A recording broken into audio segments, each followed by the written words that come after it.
लोकसभा चुनाव का शंखनाद होने में भले अभी कुछ महीने बाकी हों, मगर भाजपा ने फिर से दिल्ली फतेह के लिए एक से बढ़कर एक मास्टर स्ट्रोक खेलना शुरू कर दिए हैं। प्रचार और प्रचारकों के मामले में सभी दलों पर भारी भाजपा ने यूपी में 80 की 80 सीटें जीतने को अपने राज्यसभा सांसद और विधान परिषद सदस्यों को भी स्पेशल टास्क सौंप दिया है। संगठन और सरकार के निर्देशन में राजनीति के दिग्गज चेहरे अपने अपने टास्क के हिसाब से उन 14 लोकसभा क्षेत्रों में अगले साल होने वाले चुनाव तक डेरा जमाए रहेंगे, जहां 2019 में भाजपा को हार का सामना करना पड़ा था। इसके अलावा जीती हुई 66 लोकसभा सीटों पर पार्टी प्रभारी नियुक्त भी करने जा रही है, जो चुनावी रणनीति बनाने के साथ टिकट तय करने में भी भूमिका निभाएंगे। इतना ही नहीं, 7 केंद्रीय मंत्रियों को यूपी की जिम्मेदारी दी गई है, जो राज्य को 7 हिस्सों में बांटकर इन पर फोकस करेंगे। इन्हें स्पेशल 7 का नाम दिया गया है। हर मंत्री के पास निगरानी के लिए 11-12 लोकसभा सीटें रहेंगी और यह सीधे केंद्रीय आला कमान को अपनी रिपोर्ट देंगे।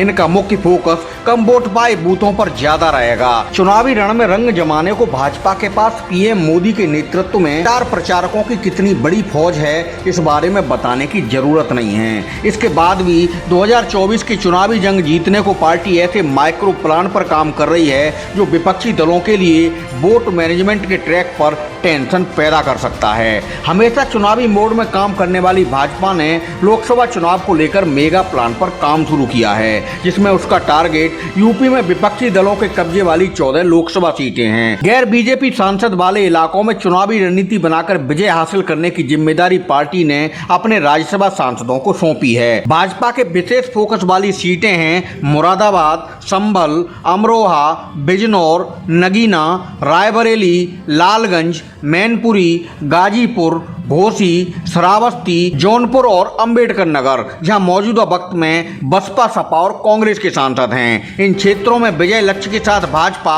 काम तो करीब 1.5 साल से कर रही है, मगर अब राज्यसभा सांसदों को एक एक सीट की जिम्मेदारी देकर कैंप करने को कह दिया गया है। पार्टी सूत्रों के मुताबिक शाहजहांपुर से एमपी रह चुके राज्यसभा सांसद मिथिलेश कुमार को मुरादाबाद, हरनाथ सिंह यादव को मैनपुरी, अशोक वाजपेयी को रायबरेली, शकलदीप राजभर को घोसी, अनिल अग्रवाल को अमरोहा, नीरज शेखर को गाजीपुर, ब्रजलाल को अंबेडकर नगर, सीमा द्विवेदी को लालगंज, दर्शना सिंह को जौनपुर और संगीता यादव को श्रावस्ती की जिम्मेदारी सौंपी गई है। बाकी सीटों पर एमएलसी जुटाए जा रहे हैं। 2019 में हारी सीटों के अलावा बीजेपी जीती हुई सीटों पर भी एक्टिव मोड में है। कुछ ही दिन में जीती हुई 66 सीटों पर प्रभारी और संयोजक भी तय कर दिए जाएंगे। हर लोकसभा सीट पर पार्टी संयोजक मंडल भी तैयार करने वाली है। यह संयोजक मंडल ही लोकसभा क्षेत्र में चुनावी रणनीति बनाने और टिकट तय करने में महत्वपूर्ण भूमिका निभाएगा।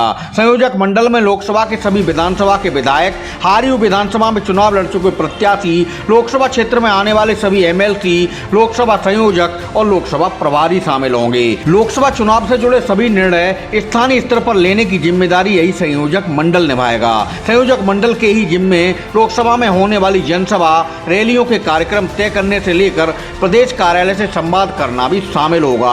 भाजपा की रणनीतिक किलेबंदी कुछ ऐसी है कि पार्टी पहले ही कई लोकसभा सीटों को मिलाकर यूपी में 21 क्लस्टर बना चुकी है। क्लस्टर में लगाए गए पदाधिकारी चुनाव तक वहीं तैनात रहेंगे, जिनमें दूसरे राज्यों के मंत्री, पूर्व मुख्यमंत्री और प्रदेश अध्यक्ष तक शामिल हैं। इतना ही नहीं, 7 केंद्रीय मंत्रियों को भी यूपी के टास्क पर लगाया गया है, जो राज्य को 7 हिस्सों में बांटकर इन पर फोकस करेंगे। इन्हें स्पेशल 7 का नाम दिया गया है। हर मंत्री के पास निगरानी को 11-12 लोकसभा सीटें रहेंगी और वह सीधे केंद्रीय आला कमान को अपनी रिपोर्ट देंगे। इनका मुख्य फोकस पिछले चुनाव में कम वोट पाए बूथों पर और चुनाव क्षेत्रों पर होगा। इनमें मछली शहर सीट सिर्फ 181 मतों से, तो मुजफ्फरनगर सीट पर 6526 मतों से जीत हासिल हुई थी। मेरठ लोकसभा पर भी जीत का अंतर 4729 मतों का रहा था, जो बहुत कम है। वहीं चंदौली में 13,954 मतों से पार्टी प्रत्याशी को जीत मिली थी। भाजपा ने उपचुनाव में जीती रामपुर और आजमगढ़ सीट को मिलाकर